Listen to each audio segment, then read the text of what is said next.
zaman, lalu mampu merajut peradaban dan mampu untuk menjemput masa depan itu. Masa depan mau baik mau buruk tergantung dari bagaimana perspektif kita dan bagaimana langkah kita. Oleh karena itu harus pintar. Terima kasih untuk UNESA. UNESA telah melaksanakan perintah konstitusi yang mana mencerdaskan kehidupan bangsa. Beta setuju, tapi beta kamu pas kali. Bapak sekalian tadi, kenapa kita bilang tentang era baru percaturan di regional Pasifik Selatan? Karena kalau kita lihat peta ini, kita ada di negara Indonesia dan memang ada di, kalau baca di semua literatur itu kan di antar benua, antar samudera. Lalu kita ada di sini di kawasan perbatasan ini.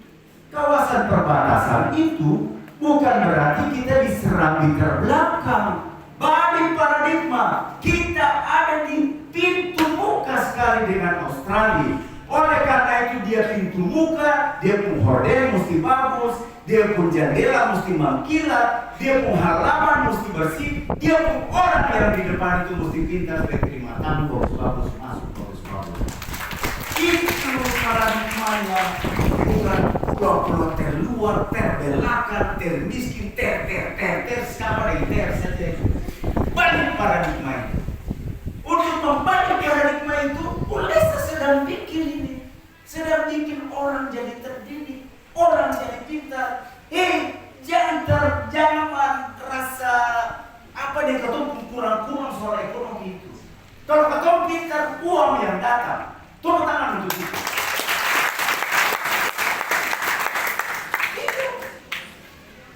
Kalau ketemu pintar, uang yang datang jangan ketemu. Ngomong begini sampai kita Pak keringat sedap lagi. Pak tambah 30 menit dan 32 menit juga ya. Ya lanjut. Lanjut ini apa Ustaz? Lanjut ini kan. Poros maritim dunia. Oke. Yuk Bapak sekalian, kita ini oleh Pak Jokowi sudah canangkan Indonesia harus jadi poros maritim dunia. Lalu poros maritim dunia ini apa? Cuma jadi poros maritim same. Poros maritim yang dimaksudkan ini adalah kita ada di alur silang strategis. Nanti saya akan tunjukkan. Kalau poros maritim ini kita tidak gunakan dengan baik, kita jadi orang takisu saja, cuma nonton saja kapal basah lewat, nonton malam-malam ini pesawat ini dia lewat dari Australia sampai pergi di Filipina sampai ini lewat. Kalau nonton ikan tuna, kapal-kapalan jutaan ton diekspor. Lah betul meraung kemiskinan kata Indonesia itu. Kalau kita mau kita bagaimana? Solar pergi saja harga solar sedap, pergilah ombak hantar. Lah kalau kita sadari itu, ya kita buat apa? Hebat di sini sudah buat ada jurusan perikanan dan sebagainya. Kita ambil.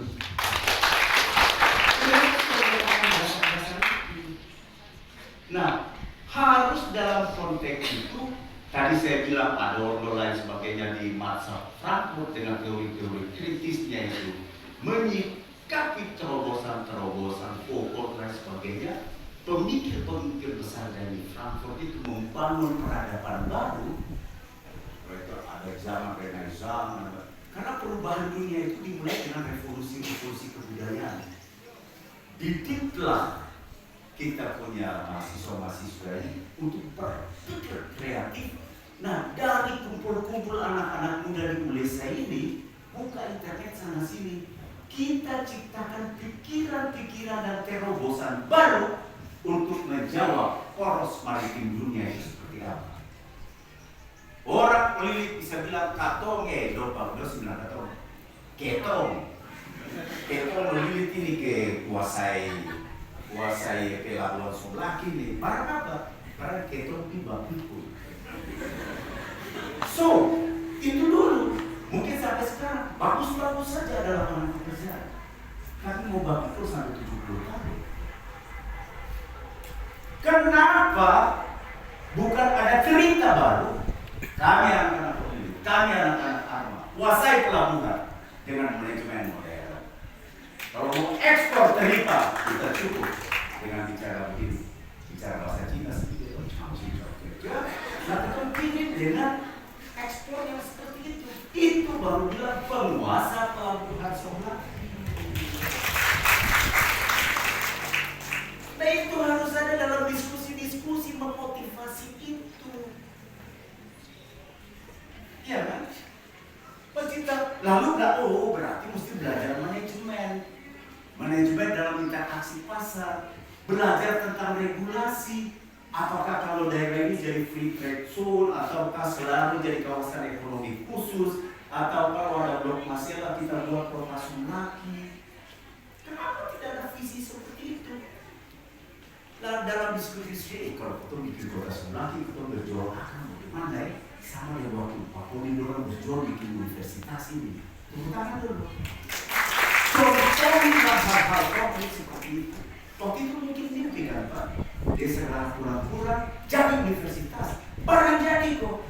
Waktu bapak orang tuh, waktu muda-muda dulu deklarasi akan di yang Dena Plaza dulu ada tugu di situ. Saya masih kecil, mau bikin kabupaten sampai bikin provinsi, kabupaten sudah jadi.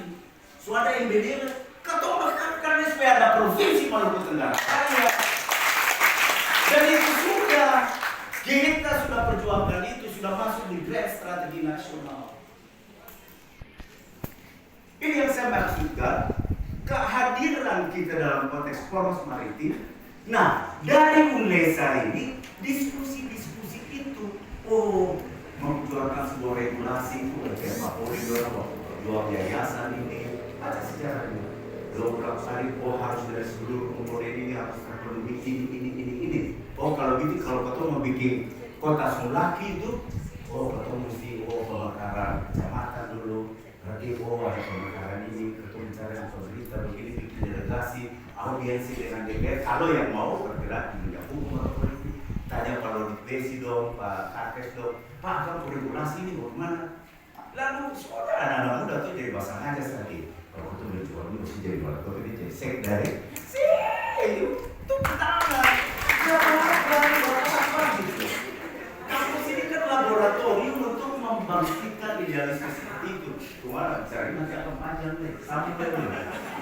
Ya, nah itu Bapak sekalian, kita ini ada selalu bahasa saya itu kita ada di posisi silang strategis. Ada di ujung sekali di Australia itu.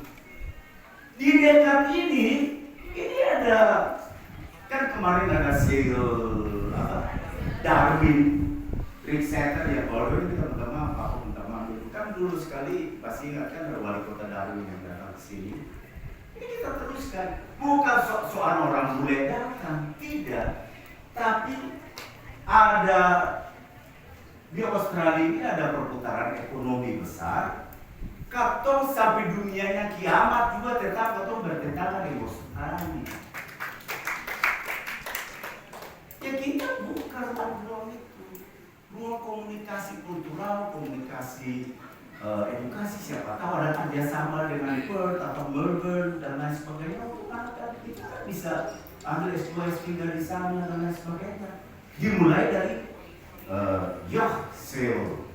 dimulai dari pendekatan kultural dan sebagainya. Lanjut, Bapak sekalian, dan konsep pembangunan Maluku ini dia berbasis pada konsep pembangunan gugus pulau dan laut pulau.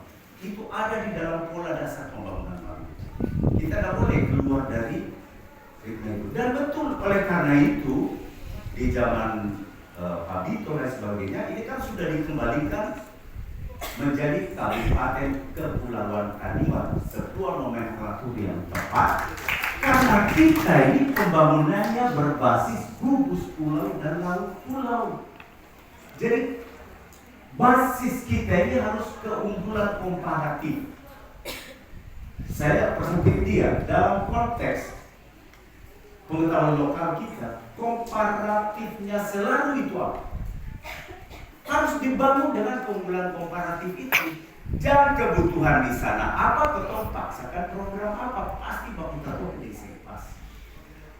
Jadi kearifan lokalnya, kultur masyarakat setempat, kemudian, nah ini ke dalam studi sosiologi kan yang mengambil jurusan itu kan bisa perdalam itu dalam konteks membangun dengan kearifan lokal. Dalam kapasitas itu, orientasi pembangunan kita akan tepat sasaran. Lanjut, saya persilakan dia sedikit. Lanjut, ibu bapak sekalian. Nah, kita lihat satu keunggulan komparatif kepulauan kita itu, kita udah tahu persis. Kabupaten kita, kabupaten kepulauan,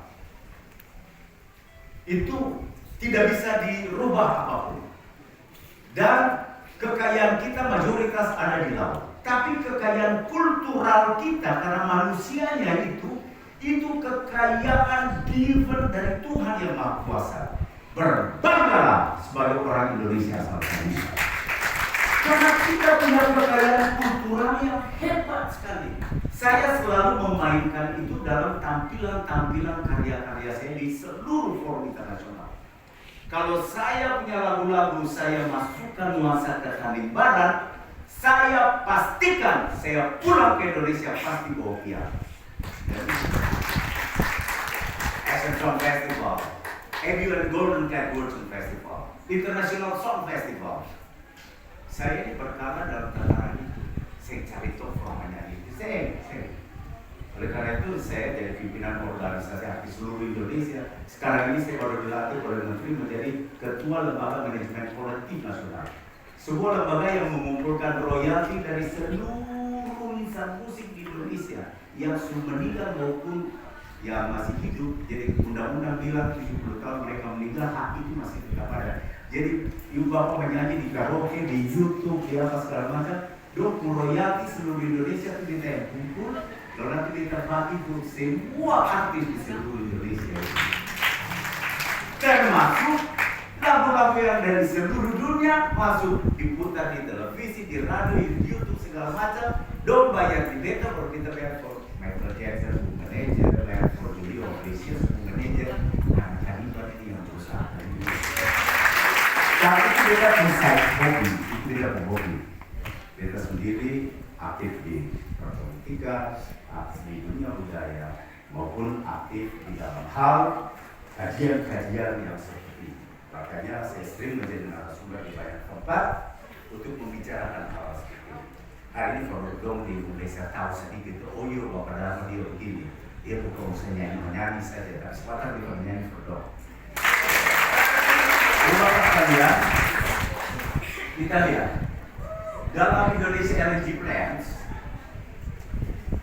kita punya blok Masela itu disebut blok gas abadi.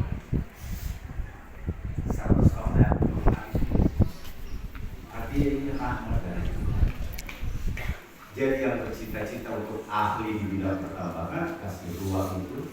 Tapi kan kita nggak bicara teknis di pertambangan migasnya aja. Semua disiplin ilmu ini akan tergunakan.